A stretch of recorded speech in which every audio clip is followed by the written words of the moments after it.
La presidenta Claudia Sheinbaum confirmó el viernes pasado la salida de Rogelio Ramírez de la O como secretario de Hacienda y Crédito Público e informó que ahora será asesor económico internacional y personal. Bueno, asesor económico internacional personal, mientras que Edgar Amador Zamora será el nuevo titular de Hacienda. Lo es, tiene que ser ratificado por el Senado, pero es el nombramiento que ha hecho la presidenta Claudia Sheinbaum. Le agradezco al analista financiero Eduardo Torreblanca que esté con nosotros esta mañana. Eduardo, ¿cómo estás? Buenos días. Bien, Juan Carlos, gusto en saludarte. Muy buenos días y buenos días al auditorio. ¿Sorprendió la salida de Ramírez de la O, Eduardo? No, quizá sí por el momento en que decide desprenderse de la administración pública. Sin embargo, ya estaba anunciado que no era su interés quedarse por mucho tiempo al frente de la Secretaría de Hacienda y Crédito Público, y de alguna manera, y me parece que fue una posición razonable, una recomendación saludable del entonces presidente de la República, Andrés Manuel López Obrador, el solicitar que se quedara en un proceso de transición Rogelio Ramírez de la O por las difíciles circunstancias en las que se encuentra, y en ese entonces también se encontraba, la administración pública en el proceso de transición. Así como decir, pues se queda un rato para hacer una transición suave, armar el paquete económico del 2025, ver lo del Plan Nacional de Desarrollo del 2024-2030, y asesorarte en lo que llega a ser necesario. Y así ahí se acordó.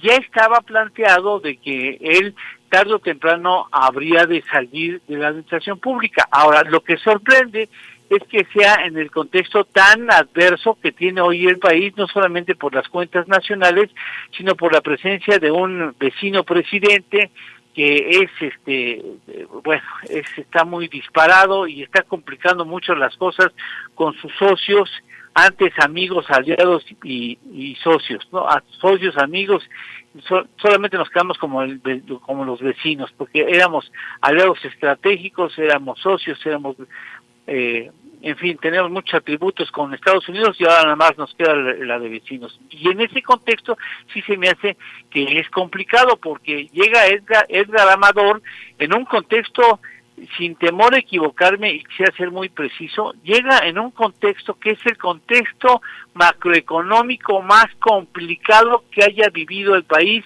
desde 1995. O sea, eso no quiere decir que tengamos que tener una crisis económica, sino simple y sencillamente que el conjunto de los elementos macroeconómicos del país son muy difíciles, los más difíciles que haya enfrentado un gobierno federal desde 1995, cuando estalló la crisis económica a finales de 1994, a la llegada de Ernesto Zedillo a la presidencia.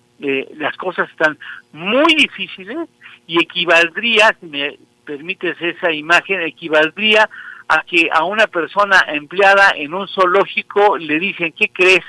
Que quien estaba encargado de los tigres renunció, ya se fue y te toca. Así es que desde hoy alimentas tú al tigre, aquí están las llaves y métete a la jaula. O sea, es muy complicado el proceso que tiene enfrente el nuevo secretario de Hacienda, y bueno, pues ojalá la libre bien, porque si no la libra bien vamos a tener que pagar la factura todos. Sí, ¿tiene el perfil Edgar Amador Zamora para estar al frente de esta circunstancia? Todo el mundo habla maravillas de él. No puedo dudar de su capacidad. Ya estuvo en la administración pública, en la Secretaría de Finanzas del gobierno capitalino con Miguel Mancera, donde por cierto la presidenta presumía en ese momento como secretaria, como jefa del gobierno capitalino, se suponía o indicaba que en la Secretaría de Finanzas había habido un fraude por presumiblemente 1,000 millones de pesos en devoluciones de impuestos, donde Edgar Amador era el responsable de la oficina, en donde yo recuerdo esa 2021, donde se decía que incluso había algunas personas en la cárcel que habían procedido con regreso de impuestos que no procedían, y era Edgar Amador el responsable de esa oficina. Pero bueno, sea cual sea, ya tiene ahí el asunto. Dicen que le hablan maravillas de él, aunque te voy a decir una cosa, no ha llegado con grado de doctor. La mayor parte de los secretarios de Hacienda y Crédito Público llegan después de un largo proceso administrativo a ese puesto porque tienen un grado de doctor entre sus atributos académicos.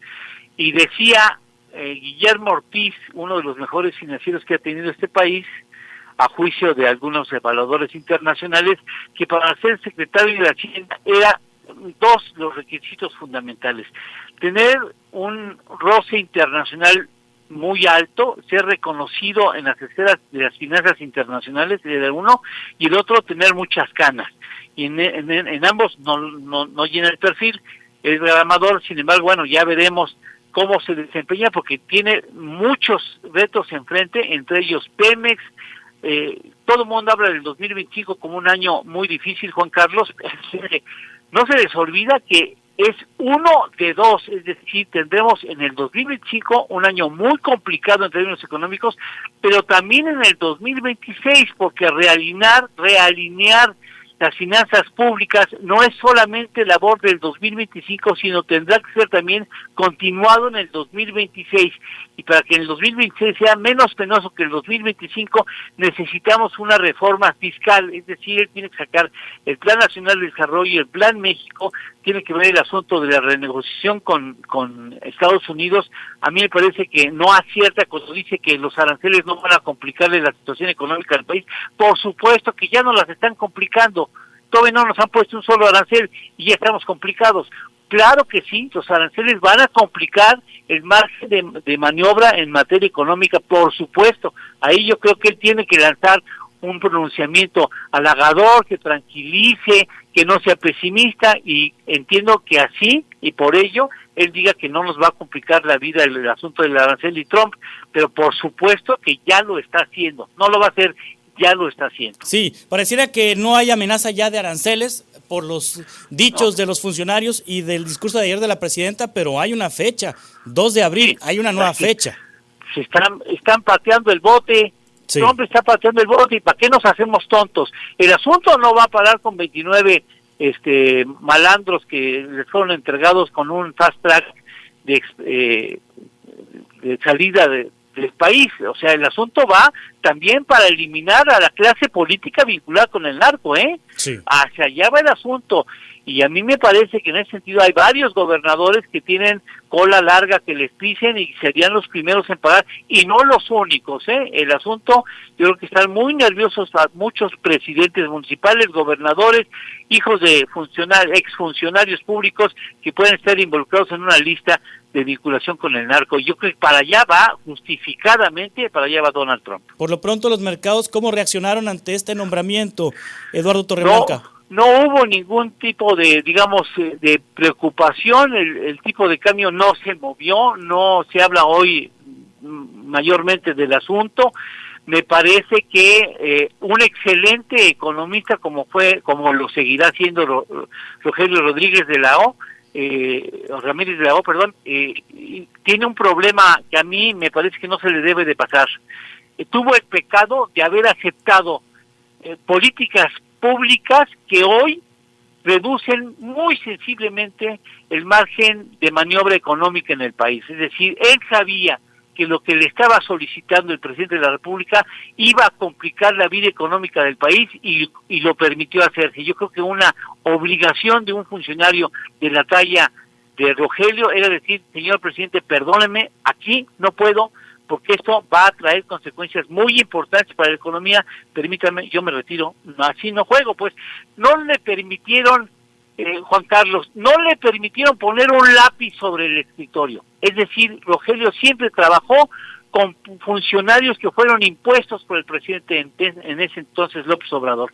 Él lo puso a una sola persona de su confianza en puestos clave, y estamos hablando de la CONUCEB, estamos hablando por supuesto también de la Comisión Nacional Bancaria y de Valores, estamos hablando de la Comisión de Seguros y Fianzas, estamos hablando de las AFORES, estamos hablando de la Banca de Desarrollo. O sea, una cantidad importante de organismos. No puso a una sola persona, no la pudo poner, porque todos se los impuso López Obrador. Entonces, en ese contexto, decir todavía vamos a emitir deuda y vamos a entrar a la deuda, no, perdóname, ¿no? Porque eso, ¿cómo se va a pagar después? Sin una reforma fiscal. Él quería una reforma fiscal y se la negaron. Él no quería, estaba en el extranjero asegurando a Morgan Chase, al Banco Interamericano de Desarrollo, al Fondo Monetario Internacional, que la reforma judicial no iba a complicar las cosas y que se iba a tranquilizar y que no iba a tener ninguna consecuencia. ¿Qué crees? Mientras él estaba en Londres poniendo la cara por México, aquí estaban haciendo subastas con tómbolas en el Senado de la República.